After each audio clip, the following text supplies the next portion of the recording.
अच्छा, तो आज हम डिस्कस करेंगे ethical principles from B notes. तो सबसे पहले एथिक्स है। Ethics are the moral principles. Ethics किसे कहते हैं? जो मॉरल प्रिंसिपल्स हैं गवर्न इंडिविजुअल और ग्रुप बिहेवियर। तो ये इंडिविजुअल या ग्रुप बिहेवियर को गवर्न करते हैं। प्रिंसिपलिज्म जो है प्रिंसिपलिज्म जो है it is a practice of using principles. आप प्रिंसिपल यूज़ करते हो to guide medical ethics. You use principle based on medical ethics, उसको हम प्रिंसिपलिज्म कहते हैं। Most common US framework for ethical reasoning. ये सबसे इम्पॉर्टेंट और कॉमन फ्रेमवर्क है एथिकल रीजनिंग के लिए, और इसमें आपको 4 कोर प्रिंसिपल्स मिलते हैं। These are very important and tested in all types of exam. One is autonomy, beneficence, non-maleficence और justice. तो अभी autonomy क्या कहते हैं, किसे कहते हैं? Autonomy is the most important US ethical principle. US का भी जहाँ पे भी आप स्टडी करोगे सबसे important ethical principle is autonomy. तो ऑटोनॉमी किसे कहते हैं? Absolute right of all competent adult patients. आपने सारे एडल्ट पेशेंट्स को एब्सोल्यूट राइट देना होगा to make decisions about their own health care. ठीक है, तो सारे एडल्ट कॉम्पिटेंट एडल्ट है उनको आपने एब्सोल्यूट राइट देना होगा to make decision about their own health care. तो इसे हम कहते हैं autonomy. Patient has autonomy over their own body. तो ये नॉर्मली पेशेंट्स को ऑटोनॉमी होती है on their own body. So ये इससे डिराइव हुआ है कि they must have all the rights to make decisions about their health care या हेल्थ मैनेजमेंट। ये इंक्लूड करता है right to accept not accept medical care. अगर आपको पेशेंट कहता है कि I don't need any medical care, तो ये उसकी पर्सनल चॉइस है। ठीक है, so you should directly discharge and let him go. तो he has all the rights to accept और reject medical care. Provider must respect patient decision. आपने patient के डिसीजंस की रिस्पेक्ट करनी होगी। And you have to honour their preferences, और उनकी जो भी प्रेफरेंसेस होंगी उनको आपने ऑनर करना होगा। फिर when patient decline medical care, आपने क्या करना है? Okay to ask why they are declining. सबसे पहले अगर आप उससे व्हाई पूछते हो कि क्यों आपको मेडिकल केयर नहीं चाहिए, तो दैट इज़ ओके। आपने जज नहीं करना पेशेंट को, थ्रेटनिंग नहीं करनी या उसको बेइज्जत या स्कोल्डिंग नहीं करनी। You may die if you make this choice is a mistake, you should not do this. तो इस तरह की बातें आपने नहीं करनी। जजिंग नहीं करना, आपने डायरेक्टली उसे ये नहीं कहना कि you may die if you make this choice is a mistake, you should not do this. ऐसी बातें नहीं करनी पेशेंट को। बेनिफिसेंस बेनिफिट से निकला है। तो प्रोवाइडर जो भी हेल्थ केयर प्रोवाइडर होगा, he must act in the best benefit of the patient या best interest of the patient. That is called beneficence, usually superseded by autonomy. ये आपके साथ सुपरसेडेड होता है बाय ऑटोनॉमी। पेशेंट आपके साथ they choose to act against their interest. अगर patient ने चूज़ किया कि वो अपने इंटरेस्ट के अगेंस्ट जा रहा है, तो the physician should be in the best interest of the patient, he should work in the best interest of the patient. Example क्या है कि पेशेंट में decline life saving medical care, वो लाइफ सेविंग मेडिकल केयर को decline कर सकता है।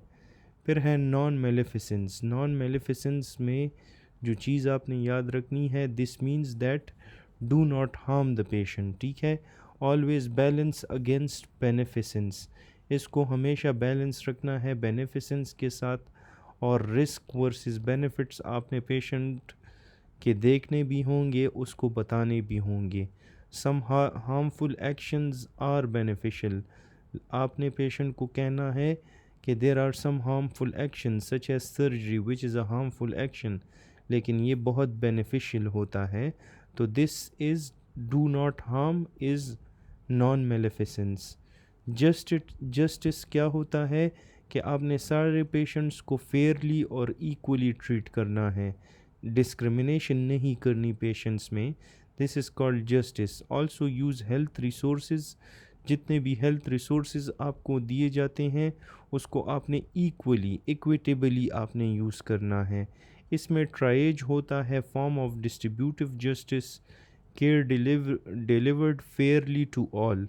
तो ये ट्राइज होता है जिसमें डिस्ट्रीब्यूटिव जस्टिस आपने करनी होगी और आपने फेयरली केयर देना होगा सारे पेशेंट्स को। About gifts from companies, often drugs और डिवाइस कंपनीज या मैन्युफैक्चरर आपके पास आते हैं और वो आपको गिफ्ट्स ऑफ़र करते हैं, ठीक है। तो it can influence physician behaviour. ये आपके साथ जनरली एक्सेप्टेबल है इफ़ एजुकेशनल या लो वैल्यू है इनकी। एजुकेशनल डिनर हो सकते हैं, टेक्स्ट बुक्स हो सकते हैं, तो these are acceptable. Value usually should be less than $100। अगर लेस देन $100 हो इसकी वैल्यू हो तो इसको आप एक्सेप्ट कर सकते हो। In the form of cash, tickets, vacations, other gifts not acceptable, ठीक है। तो कैश, टिकट्स, वेकेशंस और other gifts are not acceptable. Honoraria क्या होता है? Fees to physician paid by industry. अगर फॉर एग्ज़ाम्पल एक फ़िज़िशियन के पास एक इंडस्ट्री आती है और वो उसे कोई फ़ीस देती है तो दैट इज़ होनोरेरिया। गोल इसका क्या होता है? Usually to promote research about a new product. Example, drug company आ गई और उसने MD of the medical director of the hospital he pays the medical director to speak, तो इट इज़ एक्सेप्टेबल। लेकिन इसको आपने डिस्क्लोज़ करना होगा टू द ऑडियंस और fee must be fair and reasonable. आपने इसके लिए जो फ़ी लेनी है दैट मस्ट बी फेयर और reasonable. Fee can not be in exchange for MD using products.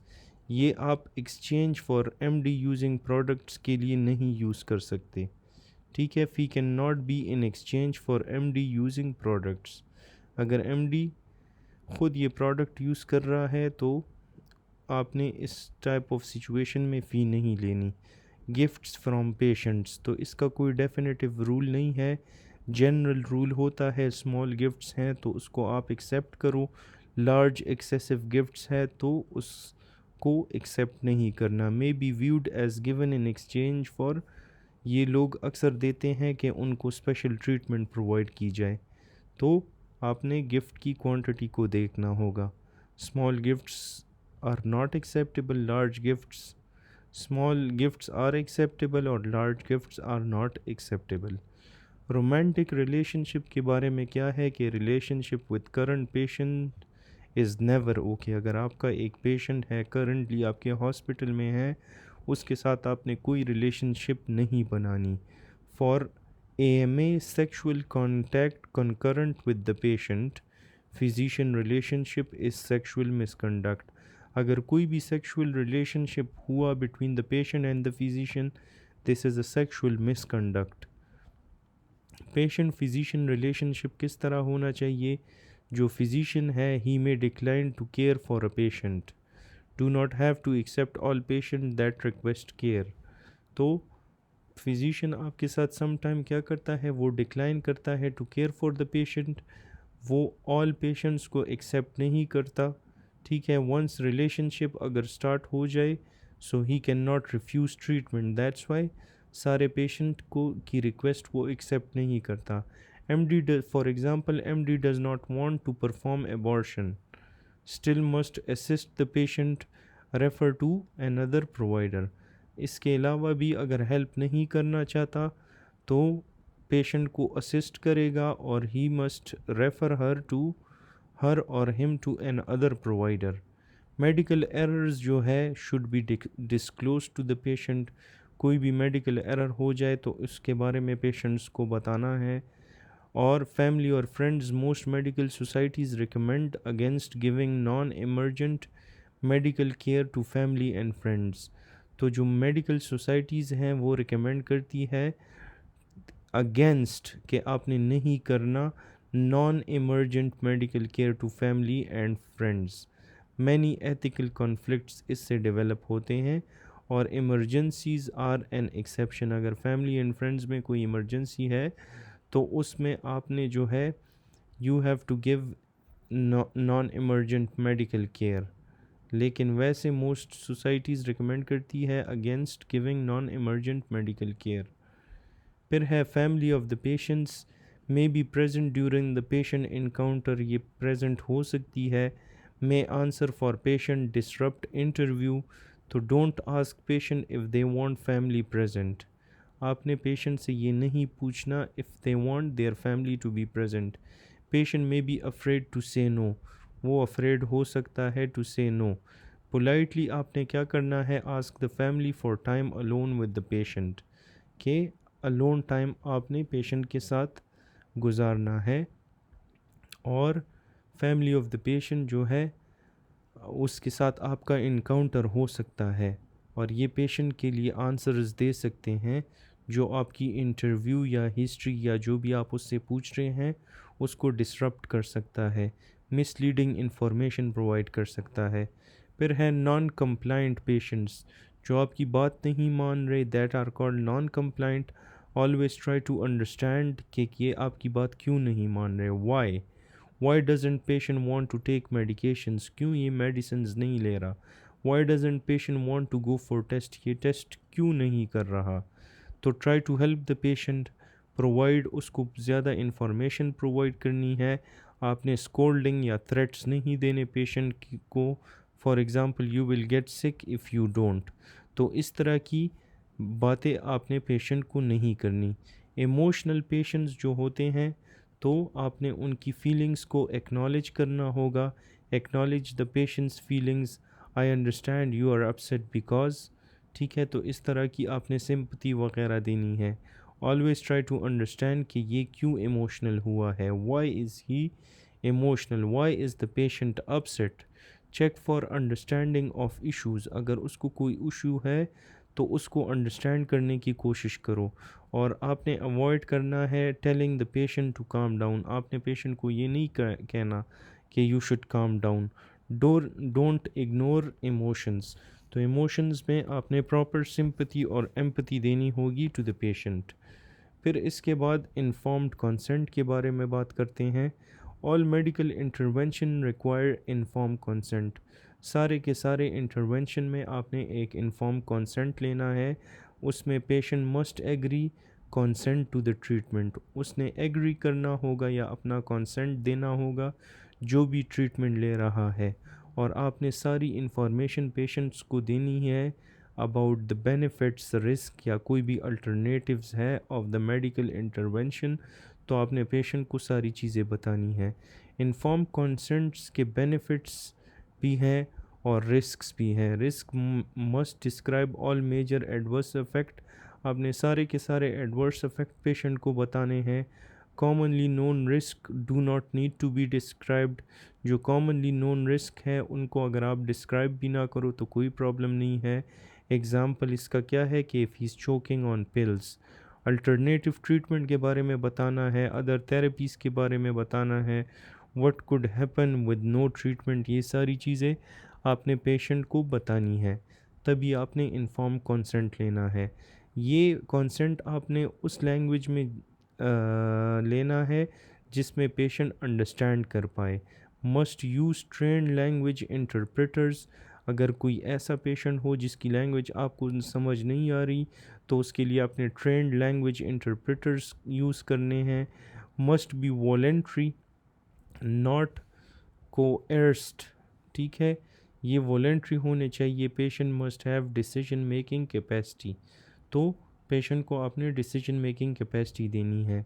Inform consent में पेशेंट में withdraw consent at any time, अगर वो अपने कंसेंट को एनी टाइम विड्रॉ करना चाहते हैं तो they can. Every procedure requires consent, सारों में आपने कंसेंट लेना है। For one procedure does not imply consent for another, तो सारे के सारे प्रोसीजर्स के लिए आपने कंसेंट लेना है। ये नहीं है कि पेशेंट की 2 सर्जरीज़ हैं और आपने एक कंसेंट ले लिया उस पर 2 सर्जरीज़ कर ली, ठीक है। तो क्लासिक एग्जांपल मोर वर्सेस विलियम है। Non life threatening diagnosis detected on OR operation for right ear uncovered disease on the left. तो इन केसेस में आपने ये नहीं करना कि सिर्फ एक कॉन्सेंट ले लिया, ठीक है। अगर non life threatening diagnose detected है, डिटेक्ट हो गया, operation of the right ear uncovered disease on the left, can not operate left ear without consent, ठीक है। इमरजेंसीज आर एन एक्सेप्शंस, उसमें आपने इमरजेंसीज में फिर इन्फॉर्म कॉन्सेंट का डिफरेंट रूल होता है। एक्सेप्शंस क्या है इन्फॉर्म्ड कंसेंट के, कि lack of decision making capacity अगर पेशेंट की ना हो, अगर इमरजेंसीज हो, थेरेप्यूटिक प्रिविलेज हो, वेवियर हो या माइनर हो। तो इमरजेंसीज में consent is applied implied in an emergency. Classical example क्या है, अनकॉन्शियस ट्रॉमा पेशेंट में कंसेंट इज़ इम्प्लाइड। अच्छा, थेरेप्यूटिक प्रिविलेज क्या होता है, मैं withhold information when disclosing it would cause dangerous psychological threat. अच्छा, पेशेंट उस केस में आपके साथ विदहोल्ड कर सकता है इंफॉर्मेशन को जब वो आपके साथ डिस्क्लोज करता है that it would cause dangerous psychological threat, often involved invoked for psychiatric patients at risk of harm। उन पेशेंट्स के लिए जो साइकेट्रिक पेशेंट्स हैं उनको आप थेरेप्यूटिक प्रिविलेज दे सकते हो। Information often temporary withheld until plan put in place with family and other providers। तो इंफॉर्मेशन आपने टेम्पररी withheld करनी है until आप उसको प्लान करो या पुट इन प्लेस करो विद फैमिली और other provider. Therapeutic privilege does not apply to distressing test results पे ये अप्लाई नहीं होता।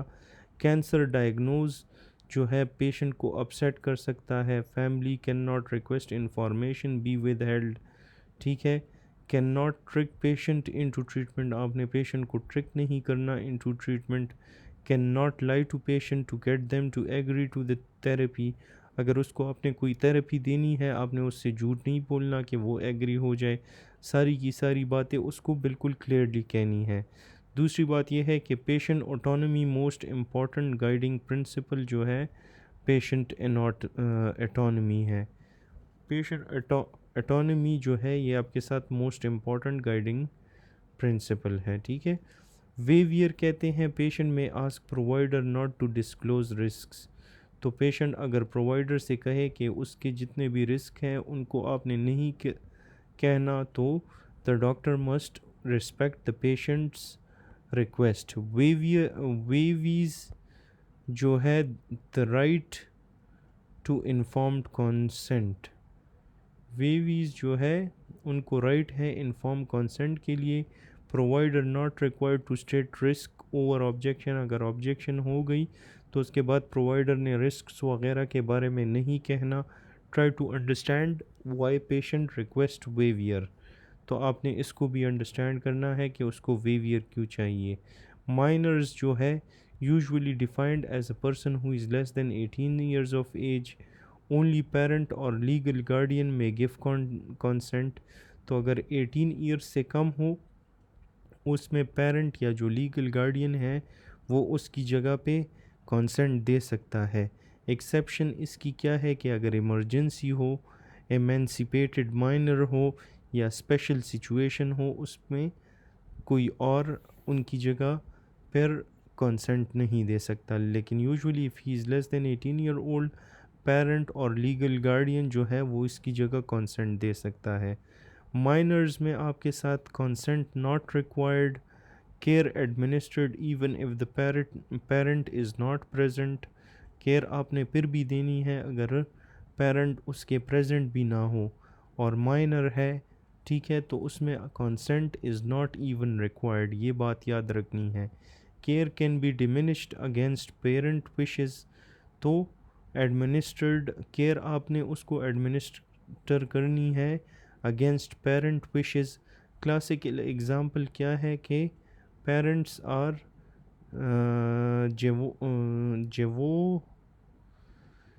जेहोवा विटनेसेस, ठीक है। जेहोवा जो है ये एक सेपरेट कॉम है जो यूजुअली ब्लड देने में हेसिटेंट होते हैं, वो अपना ब्लड नहीं देते, ठीक है। तो उस केसेस में आपने उनकी ऑब्लिगेशंस का ख्याल रखना है, ठीक है। तो उसमें केयर आपने फिर भी देनी है अगेंस्ट द पेरेंट्स विशेस। अगर patient is a Jehovah's witness, physician may administer blood product to the child, do not need court order, इसके लिए कोर्ट ऑर्डर की ज़रूरत नहीं है। एमेंसिपेटेड माइनर अगर हो, माइनर जो अटेन करता है legal adulthood before 18 years, common criteria अगर उसने मैरिज की है, मिलिट्री सर्विस की है, living separately from parents, managing own affairs, तो ये लीगल एडल्टहुड में है, ठीक है। This is called emancipated minor. Emancipated minors जो है वो आपके साथ कॉन्सेंट दे सकते हैं। Special situation most US state जो है अलाउ करते हैं minor to consent for certain interventions without parental consent. तो मोस्ट माइनर्स आपके साथ ख़ुद ब खुद कंसेंट दे सकते हैं। फॉर एग्ज़ाम्पल अगर उन्होंने कॉन्ट्रासेप्शन करनी है, पेरेंटल केयर करनी है, ट्रीटमेंट करनी है फॉर एसटीडीज़, उसमें उनको पेरेंटल कंसेंट की ज़रूरत नहीं है, या ट्रीटमेंट करनी है सब्सटेंस अब्यूज़ की। अच्छा, abortion rules on parental notification vary by state. Abortion का रूल हर स्टेट में फिर डिफरेंट है। Provider not compelled to perform a procedure, provider को कंपेल नहीं करना कि वो एक प्रोसीजर परफॉर्म करे। इफ़ पेशेंट इंसिस्ट, अगर पेशेंट इंसिस्ट करता है तो आपने उसको रेफ़र करना है टू एन अदर प्रोवाइडर।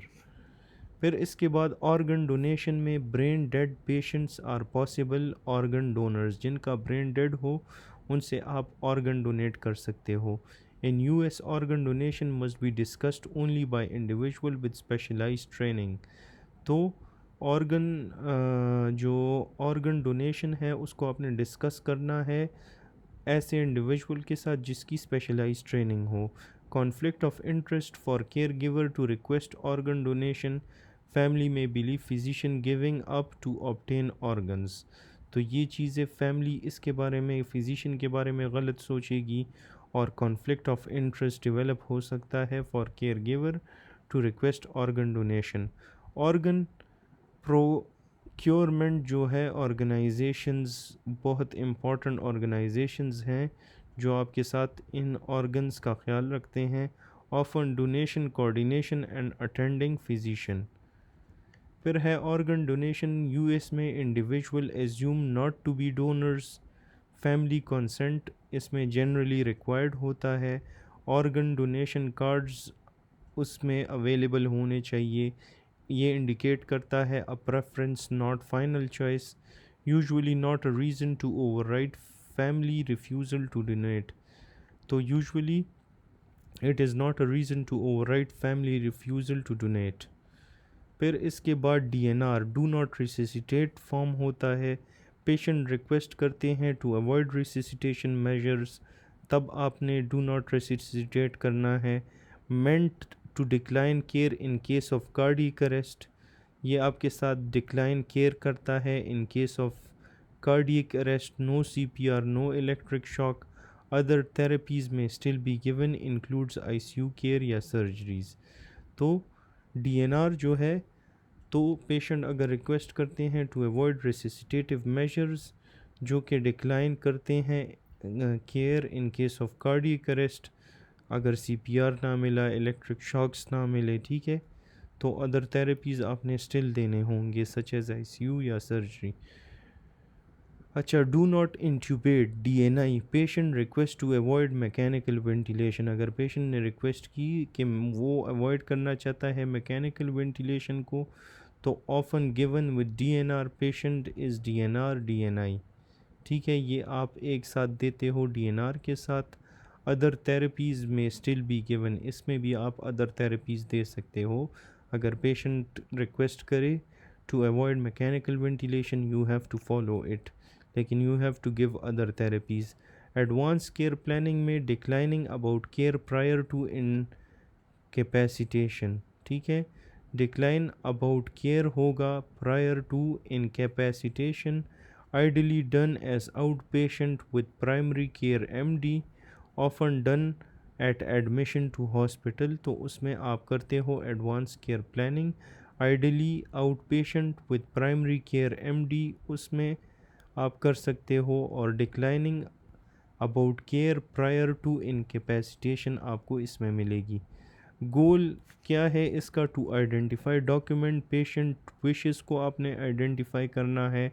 अगर वो डीएनआर या डीएनआई देना चाहते हैं उसके स्टेटस को आपने देखना होगा। लिविंग विल को आपने पेशेंट के ऑब्ज़र्व करना होगा, और हेल्थ केयर प्रॉक्सी को देखना होगा। Very important in patient with chronic illness, अगर एक पेशेंट को कैंसर हो, हार्ट फेलियर हो, सीओपीडी हो, उसमें एडवांस केयर प्लानिंग आपने करनी है। रिसर्च जो है उसके लिए भी कंसेंट रिक्वायर है। All clinical research studies require inform consent.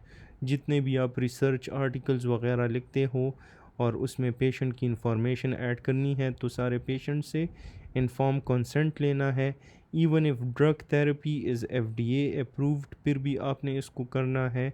Even if the drug therapy has no known risk, तब भी आपने इसमें एक इन्फॉर्म कंसेंट लेना होगा। Institutional review board IRB board होता है, हॉस्पिटल इंस्टीट्यूशनल कमेटी होती है। हॉस्पिटल में ये चीज़ें होती हैं, हॉस्पिटल कमेटी आईआरबी बोर्ड होता है, ये सारी की सारी रिव्यूज़ करते हैं and approve all research studies.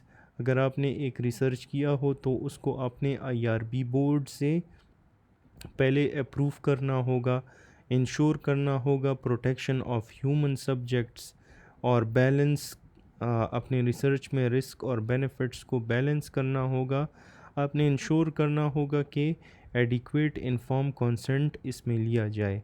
फिर प्रिजनर्स में inform consent required as for non prisoners, ठीक है।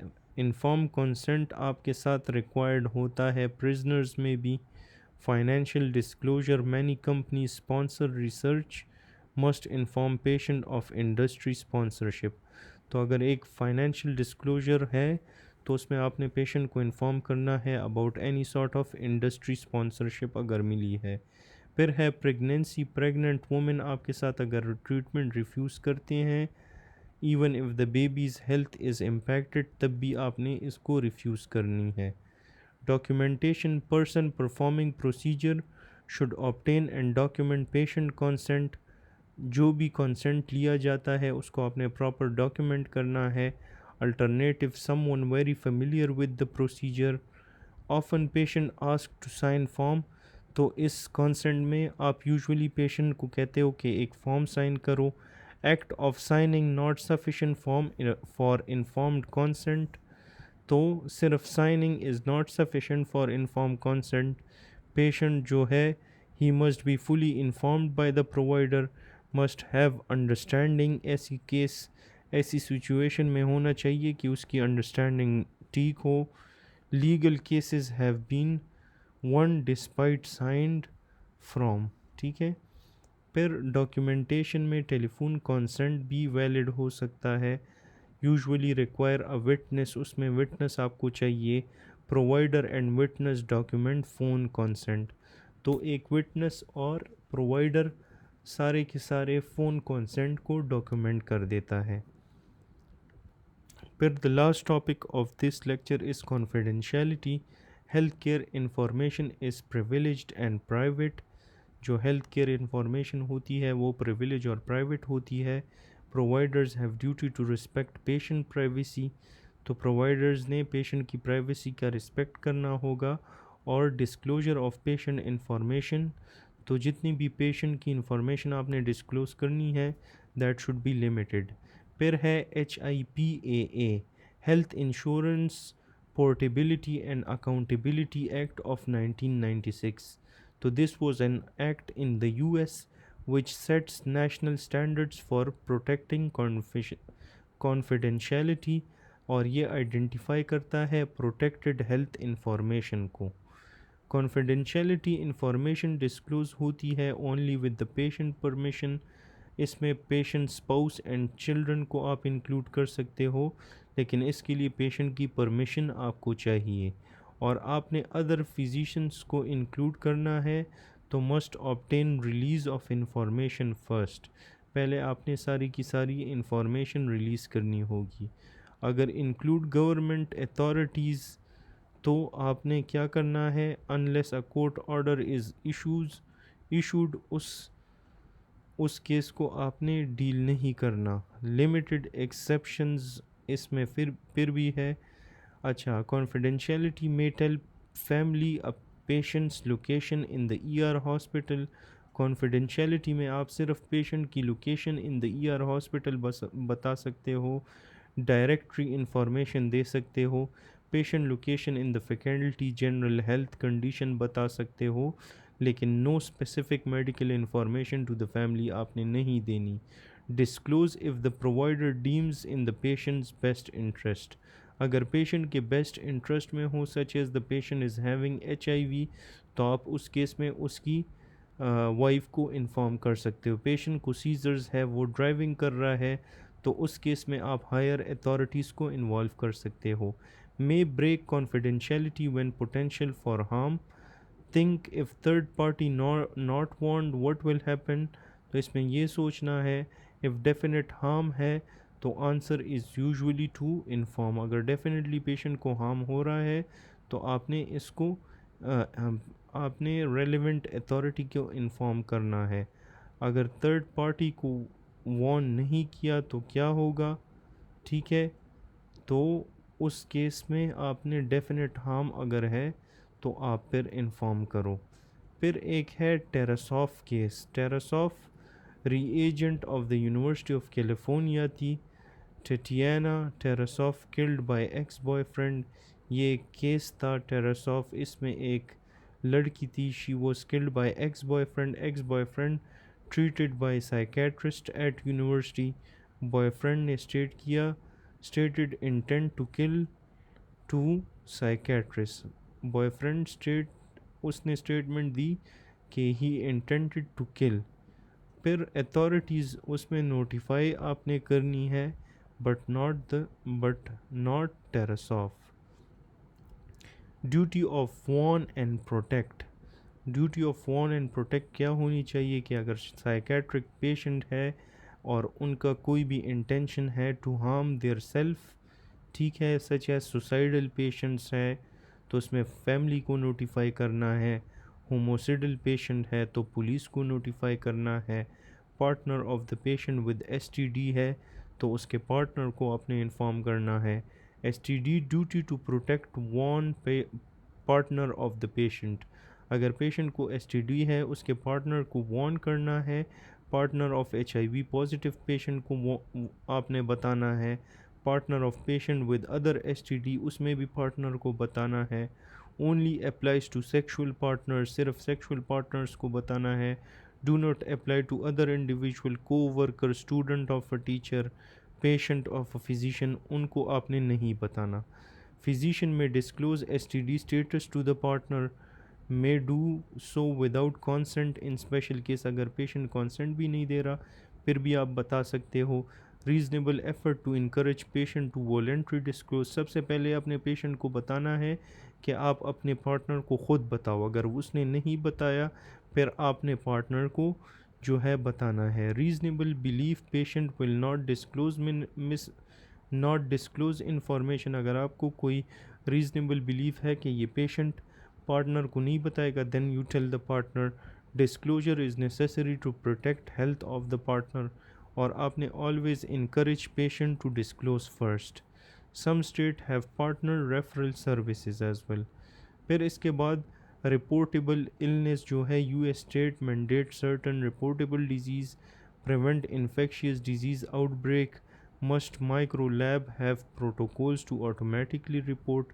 तो ये रिपोर्टेबल इलनेसेस की बात कर रहे हैं कि ये आपने सारी की सारी रिपोर्ट करनी है, क्योंकि ये आपके साथ एक इन्फेक्शियस डिजीज़ के आउटब्रेक को प्रिवेंट कर सकता है, स्टॉप कर सकता है। इसमें tuberculosis, syphilis, gonorrhoea, childhood disease, measle, mumps और अदर डिसऑर्डर्स आते हैं which vary by each of the state. Child and elder abuse को आपने रिपोर्ट करना है। अगर चाइल्ड एब्यूज़ है तो आपने रिपोर्टिंग मैंडेटरी है to all US states. Elder abuse है तो इसमें भी रिपोर्ट मैंडेटरी है in most US state. Child protective services को इन्फॉर्म करना है, एडल्ट प्रोटेक्टिव सर्विसेज को इन्वॉल्व करना है। Usually history of repeated suspicious injuries अगर हो तो it is a case of child abuse, आपने चाइल्ड प्रोटेक्टिव सर्विसेज को बताना है। फर्स्ट स्टेप में चाइल्ड एडल्ट को आपने इंटरव्यू करना है। Physician protected if reports prove incorrect, तो फिजिशियन प्रोटेक्टेड है इफ़ रिपोर्टिंग प्रूव्स इनकरेक्ट। फिर इसके बाद है स्पाउजल एब्यूज़। स्पाउजल एब्यूज़ में आपके साथ इंटीमेट पार्टनर वायलेंस होती है suggested by multiple recurrent injuries या एक्सीडेंट्स। अगर मल्टीपल रिकरेंट इंजरीज या एक्सीडेंट हो तो आपने सोचना है कि this is spousal abuse. Primary concern is safety of the victim, जो विक्टिम है उसको आपने पहले सेव करना है। Provider should be supportive, may be a difficult topic of discussion, ask if the patient feels safe at home। ये सारी बातें आपने पार्टनर से पूछनी है और इंश्योर करना है patient has a safe place in emergency.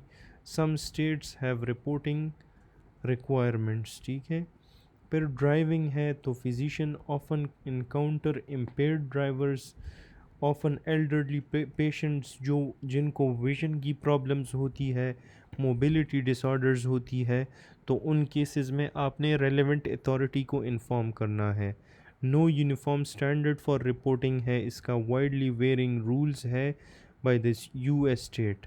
Best answer often to discuss with the patient और इसकी फैमिली। फिर है ड्राइविंग में एक्सेप्शन है seizures. Most state require a seizure free interval for at least 6 months या 1 ईयर। अगर पेशेंट को last 6 months या 1 ईयर में सीजर्स नहीं आए तो उस केस में आप सीजर्स वाले पेशेंट को ड्राइविंग के लिए छोड़ सकते हो। इसमें often involves consulting with state DMV. ये आप देख लो कि डीएमवी क्या होता है, इसमें आपने कंसल्टिंग करनी है विद स्टेट डीएमवी, ठीक है। So that was all for the first lecture. Hope you liked it. Please do follow this channel. I would really like it. Thanks for watching and see you in the next video.